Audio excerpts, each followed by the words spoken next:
All right, welcome to Print and Copy Factory's Getting Started with CMS Made Simple. My name is Micah and I'm going to be walking you through the administration section of the website and giving you a quick overview of the features and what it can do. So first things first, to get to the administration section, all you want to do is after the name of your website, type in /admin, and that'll bring you to this login page. You're going to type in your username, typically your first name or whatever we assign to you, and then the password. If by chance you forget that password, you can click on Forgot Password, and it'll email you a reminder of that. Obviously, you might be asking what email address is going to send it to. Well, that's the first thing we're going to set up. So type in the password that we gave you there, and then the first thing we're going to do is go to My Account under My Preferences and click on that. And here you see you can change actually the name. That's the name that you type in, as well as the password, username and password. And your first name, last name you can put in there as well. And then the most important part, filling in your email address. So get that filled in there. So if you ever do forget that password, you can just click the button at the login page and it will send you a reminder of what that password is. All right. So next thing we're going to take a look at is under the content section. The first one is pages. Now pages is kind of what it sounds like, all the pages of your website. So in this example, we have got our home page. We've got products, services, about us, contact, as well as some meta pages down at the bottom. To get to the pages, to the editing portion, you can actually just click right there on the name of the page. We'll be getting into how to edit pages in probably our next couple of videos, so keep an eye out for that. A couple other things you want to keep an eye on is this active link. This link will allow you to either show or hide a page on your website. And when you click on this, and it turns into an X, this page is now completely gone from your website. It's not deleted, it's just completely inactive. So it's not going to be in your navigation, no, people aren't going to be able to search for it, it's just not going to be there. A great way to hide maybe a promotions page that doesn't come out till the weekend, or to hide a page that you're just not done with and it's not ready to go live yet. Obviously, when you are ready, you can just click on it again and it goes active. This next one, default, that is saying what page is the user going to go to when they first type in your web address. So in this case, obviously, they go to the home page. You type in the name of the website and they're on the home page. But if we want it to be different, say if we want people to type in the web address and then go straight to our services page, we can just click on that link and it's going to change that for us. Now obviously you can only have one selected at a time, so just select which one you want. And when people type in your web address, they'll be directed right to that page. Next thing right here is move. And this allows us to change the order of the pages in our navigation menu. Doesn't really do anything besides that, but just to change the order to be something a little bit more logical. So in case we actually want services before products, because services are more important, we can just click on up, and those two now switch places. So you can see services and then products. One more advanced way to do that, if you have, say, a lot of pages you want to make changes to, is click on this Reorder Pages button. That's going to bring us to this window where we can have a little bit more of a graphical way to move these around. Also allows you to move things in and out of secondary navigation and those sort of things. So really easy way to do major changes to the layout of your navigation.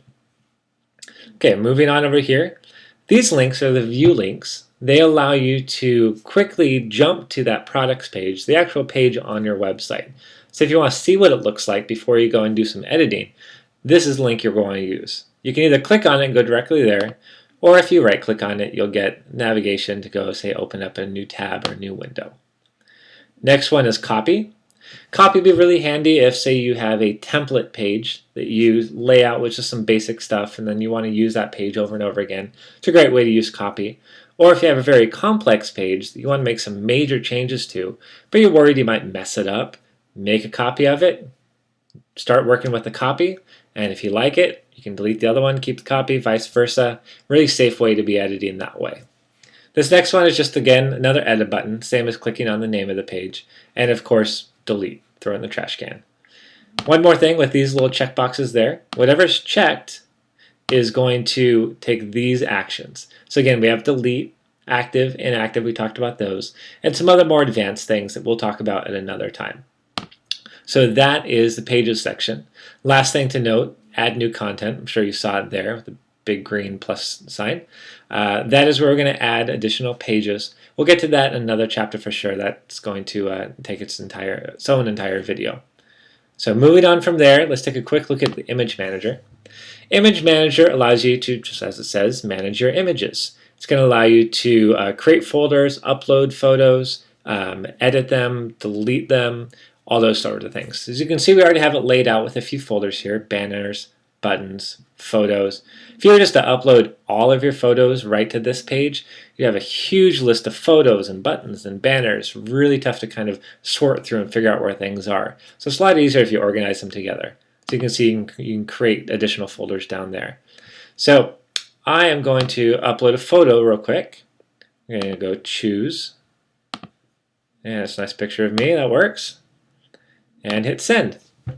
And that's going to upload the file directly onto our server. Gives you a nice little thumbnail there so you can see it. And then once you're in the pages and actually editing the pages, it's really easy to insert that photo into your page. You can also upload photos right from editing pages, but this is a great way if you have lots of photos you want to get in there and organize them, those sort of things. You can do that by itself. So you can see there is a trash can, and there's also an edit button. The edit button is very nice and will be covered in probably the next video I do. So keep an eye out for that. It allows you to do things like cropping, resizing, rotating, those sort of things. Very simple, really easy to use. So next thing, File Manager. File Manager is very similar to the Photo Manager. Just the File Manager works with all the files. So it looks at your entire site, whether it's a PDF, a Word document, a photo, or anything. So you see we have the same structure here. Once you go into Images, you see we have banners, buttons, photos, gallery, all those folders we had before. If I go into Photos, obviously there's my headshot. So you have a lot of things you can do here. You can rename it if you'd like. You can change permissions. A little more advanced topic, so I'll get into that at a different time. And obviously we can delete it right there. One of the really great things is we can move files around from here as well. So if I click on that and I say move selected file, say it's not actually a photo, it's actually a button. I'll click on buttons and click OK. And I've just moved that image from this folder to the other folder. You can also do that with multiple, you can just click here and select the entire list if you'd like to. One caveat with this is if you've already placed the photo onto a page, if you move it, that is going to break the photo on that page. So make sure you do all of your moving before you start placing the photos. Otherwise, you're going to have to go back to those pages and actually relink those and get those to work again. One last thing here is we have an upload files, that allows you to upload actually multiple files directly to that subdirectory. As well as if you want to, you can zip them together and it'll unzip them for you when you get there. So that is the file menu. As we talked about, images, pages. And you can see this is another way you can get to all those links as well. So that is our admin section of CMS Made Simple. We will be doing a couple more videos here very shortly, and you can get into some more advanced stuff. And so keep an eye out for that, and thanks a lot.